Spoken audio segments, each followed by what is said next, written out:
ہمیں بڑا برا بھلا کہا گیا جی مہنگائی کا، لیکن پوچھیں کہ مہنگائی کے پیچھے وجہ کیا تھی؟ سب سے بڑی وجہ یہ کہ جو ٹریڈ گیپ تھا پاکستان کا، کہ کتنی پاکستان کے اندر امپورٹس آ رہی ہیں اور پاکستان کتنی ایکسپورٹس کر رہا ہے، اس میں اس ملک کی تاریخ کا وہ خسارہ تھا 40 ارب ڈالر کا، جو آج تک کبھی ملک اس کے قریب بھی نہیں گیا۔ جب 40 ارب ڈالر کا ٹریڈ گیپ ہو تو اس میں ملک کے کرنسی نے تو گرنا ہی ہے، اور کرنسی کو کیسے بچایا ہوا تھا؟ پہلے ہی ہمارے پاس ریزروز کم تھے، فورن کرنسی ریزروز، وہ ریزروز بھی بلڈ اپ کر رہے ہیں قرضے لے کے ریزروز بلڈ اپ کر رہے ہیں، اور وہ ریزروز کو خرچ کر رہے ہیں روپے کو سٹیبل رکھنے کے لیے۔ اور وہ جو پیسہ تقریباً میرے خیال میں 15 یا 20 ارب ڈالر انہوں نے 5 سال میں صرف پھینکا روپے کو اوپر رکھنے کے لیے، اس سے کہ آرٹیفیشلی روپے کو اوپر رکھا، ریزروز بھی اپنے ضائع کر دیے، اور سب سے زیادہ نقصان اپنی ایکسپورٹرز کو اور اپنی انڈسٹری کو پہنچایا، کیونکہ امپورٹ سستی ہو گئی ہیں، ایک تو انڈسٹری ادھر مار کھا گئی، اور جب ایکسپورٹس مہنگی ہو گئی تو ایکسپورٹس ہو نہیں رہی تھی تو ہماری ایکسپورٹس بھی گر گئی۔ تو جو ہمیں پاکستان ملا تھا وہ سب سے مشکل حالات میں، اور یہ بالکل ٹھیک کہہ رہا ہے کہ اسد عمر نے مجھے جب فائنانس منسٹر تھے تو انہوں نے مجھے بتایا کہ ہم لوگوں کو بتا نہیں سکتے کہ ہمارے پاس پیمنٹس دینے کے پیسے نہیں ہیں کہ اوپر رن ہو جائے گی، یعنی روپیہ اور گر جائے گا۔ اس لیے ہم بڑے مشکل وقت سے گزرے تھے، اور ہمارے باہر کے دوستوں نے ہماری اس وقت مدد کی جس کی وجہ سے ہم ڈیفالٹ سے بچ گئے۔ اور ڈیفالٹ آپ کو پتہ ہے، ڈیفالٹ کا مطلب یہ کہ روپے کے اوپر سیدھا پریشر روپے پہ جانا تھا، ہماری باہر ٹریڈنگ رک جانی تھی، ایکسپورٹس رک جانی تھی، اور روپے نے اور مزید گر جانا تھا۔ تو اللہ نے ہمیں اس بڑے مشکل وقت سے نکالا، اور آج جو جدھر ہم کھڑے ہیں، میں صرف اس سے پہلے آپ کو اپنی فلسفی بتا دوں۔ دیکھیں، ہم جب بڑے ہو رہے تھے، اسکولوں میں تھے 60s میں، تو 60s میں پاکستان ایک مثال دیا جا رہا تھا ڈیولپمنٹ ورلڈ کے اندر، کہ ہمارا پاکستان کا ماڈل بتایا جاتا تھا دنیا کو کہ یہ دیکھیں، یہ پاکستان کو دیکھیں یہ کیسے ترقی کر رہا ہے۔ ملیشیا، ساؤتھ کوریا، جو ساؤتھ کوریا آج دیکھیں کدھر پہنچ گیا، انہوں نے پاکستان کا جو فرسٹ 5 ایئر ڈیولپمنٹ پلان تھا، انہوں نے اس سے سیکھا تھا۔ اور پاکستان کی دنیا میں عزت کیوں تھی؟ کیوں دنیا میں جب پاکستان کا پریزیڈنٹ جاتا تھا امریکہ تو امریکن پریزیڈنٹ ایئرپورٹ پہ اس کو ریسیو کرنے آتا تھا، اور پاکستان کی ایک دنیا کے اندر ایک سٹیچر تھا، اور وہی نہیں، ہمارے ادارے بھی مضبوط تھے، ہماری جو ہاسپٹلز تھے، ہماری یونیورسٹیز تھیں، ان کو ریکگنائز دنیا میں کیا جاتا تھا۔ اور میرے ساتھ ملیشیا کے شہزادے آ کے جسم میں پڑھتے تھے، مڈل ایسٹ سے لوگ یہاں آیا کرتے تھے۔ آج جو دبئی لوگ چھٹیاں منانے جاتے ہیں، دبئی کے جو شیخ تھے وہ کراچی اپنی چھٹیاں منانے آتے تھے۔ تو پاکستان کا ایک مقام تھا۔ ہم کیسے نیچے آئے، یہ بڑی دکھ بھری کہانی ہے، لیکن اس کی ایک بہت بڑی وجہ میں آپ کو بتاتا ہوں کہ ان دنوں میں رائٹ لیفٹ کی پالیٹکس تھی، ان دنوں میں کولڈ وار پیک پہ تھی، پاکستان میں ایک پوری لیفٹسٹ موومنٹ چلی ہوئی تھی، سوشلسٹ موومنٹ۔ اور جب 1970 کے اندر جب ذوالفقار علی بھٹو جیتے تو انہوں نے سوشلزم، اسلامک سوشلزم کے نام پہ نیشنلائزیشن شروع کر دی۔ جب انہوں نے نیشنلائزیشن شروع کی تو اس وقت پاکستان کی انڈسٹری بھی ڈیولپ ہو رہی تھی، ہمارے بینک، پرائیویٹ بینکس بھی تھے، یعنی پاکستان ایک بڑی اوپر کی ٹریجیکٹری پہ جا رہا تھا۔ لیکن کہا یہ جاتا تھا کہ 22 خاندانوں کے اندر ساری پاکستان کی دولت محدود ہو گئی۔ یہ 22 خاندان کا پورا ایک چلا کہ پاکستان میں تھوڑے سے لوگوں کے پاس پیسہ جمع ہو گیا۔ ہونا کیا چاہیے تھا؟ دیکھیں، ہمیشہ اپنی زندگی کا تجزیہ انسان کو کرنا چاہیے۔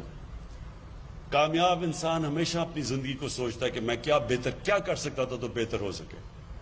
کامیاب ادارے بھی یہی کرتے ہیں، سارا وقت اپنی انالیسز کرتے ہیں کہ ہم کیسے اپنے آپ کو بہتر کر سکتے ہیں۔ جب ماضی کی غلطیوں کو اب مانتے ہیں تو اب اوپر جاتے ہیں۔ ہم نے کیا غلطی کی؟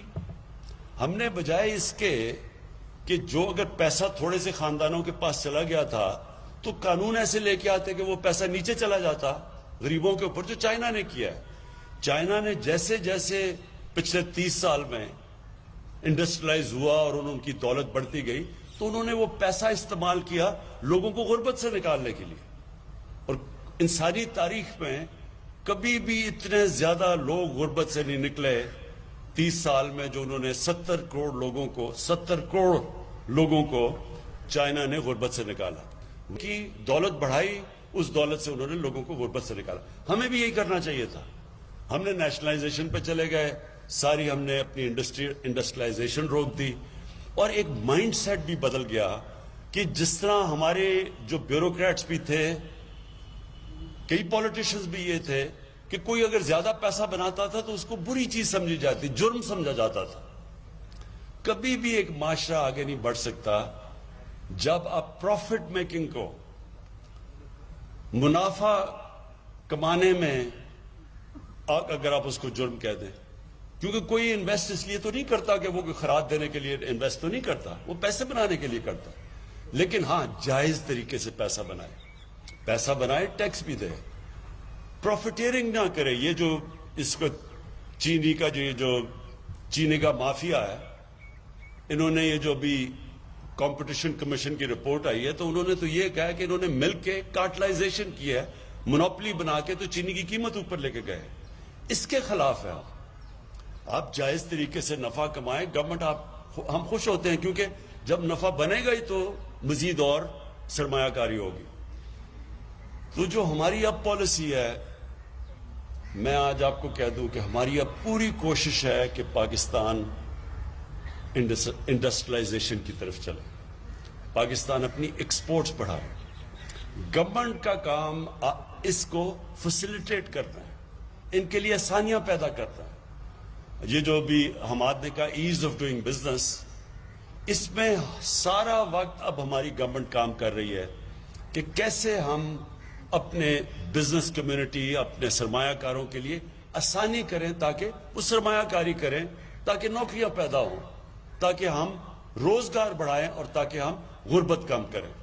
تو یہ جو سائیکل تب ہوگا جب ہم اپنی انڈسٹریل کلاس کے لیے آسانیاں پیدا کریں گے. تو ایک تو وہ بھی ہم کر رہے ہیں.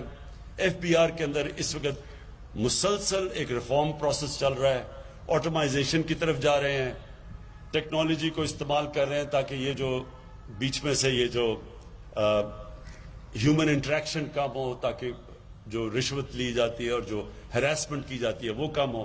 تو یہ مسلسل اب ہماری ایک جدوجہد چل رہی ہے. جو ہم نے انسینٹیوز دی اپنی ایکسپورٹرز کو, مجھے بڑا اللہ کا شکر کرتا ہوں کہ اس کا نتیجہ آ گیا, ہماری ایکسپورٹس بڑھنی شروع ہو گئی ہیں. ہم ایک مشکل وقت میں, یعنی یہ جو کرونا کا جو یہ پچھلے 6 مہینے گزرے ہیں, ساری دنیا کے اوپر ایک مشکل ترین وقت سے دنیا گزری ہے. اس سے اللہ کا کرم ہے کہ ہم نے جو فیصلے کیے اس مشکل وقت میں, ہم نے اپنے غریب لوگوں کو بھی بچا لیا, یعنی بچا لیا بنسبت باقی ملکوں میں جو ہو رہا ہے, جو ہندوستان میں ہو رہا ہے. اس وقت ہندوستان میں غربت بڑی تیزی سے اوپر گئی ہے. ہم نے جو فیصلے کیے اس سے ہم نے اپنے غریب لوگوں کو بھی بچا لیا, اور اس کے علاوہ ہم نے اپنی انڈسٹری کو بچا لیا, ایکسپورٹرز کو بچا لیا. اور یہ ہمارے فیصلے اس لیے بہتر ہو گئے کہ مسلسل ہم نے بیلنس کرنا تھا کہ ایک طرف لوگوں کو کرونا سے بھی بچانا تھا, دوسری طرف اپنے ملک کو بھی بچانا تھا, اپنی معیشت کو بھی بچانا تھا, اپنے انڈسٹری کو بھی بچانا تھا. تو یہ اس کے لیے میں اپنی ٹیم کو خراج تحسین پیش کرتا ہوں. جو کرونا کی ہماری جو NCOC بنی ہوئی تھی, مسلسل ہمیں انہوں نے ایکسپرٹس کے ساتھ مسلسل ہمیں فیڈ بیک دیتے رہے, اس کے لیے ہمارے فیصلے اچھے ہوئے. دوسری طرف حماد کو اور اکنامک ٹیم کو میں خراج تحسین پیش کرتا ہوں کہ انہوں نے بھی سارا وقت سوچا کہ انڈسٹری کو نقصان نہ ہو, کیسے اپنے لیبر کو بھی وہ رکھ سکیں, اور ان کے لیے انہوں نے فیسلٹیز پیدا کی. اسٹیٹ بینک گورنر, اس نے بڑا زبردست کام کیا, مسلسل کوشش کرتے رہے, میٹنگز ہماری ہوتی رہی, ہم اپنی بزنس کو, اپنے لیبر کو بچاتے گئے. تو اس لیے آج یہ ٹھیک کہتے ہیں حماد کہ WHO نے, ورلڈ ہیلتھ آرگنائزیشن نے آج پاکستان کی مثال دی ہے کہ وہ چند ملکوں میں سے جنہوں نے سب سے بہترین نیویگیٹ کیا کرونا کے دنوں میں.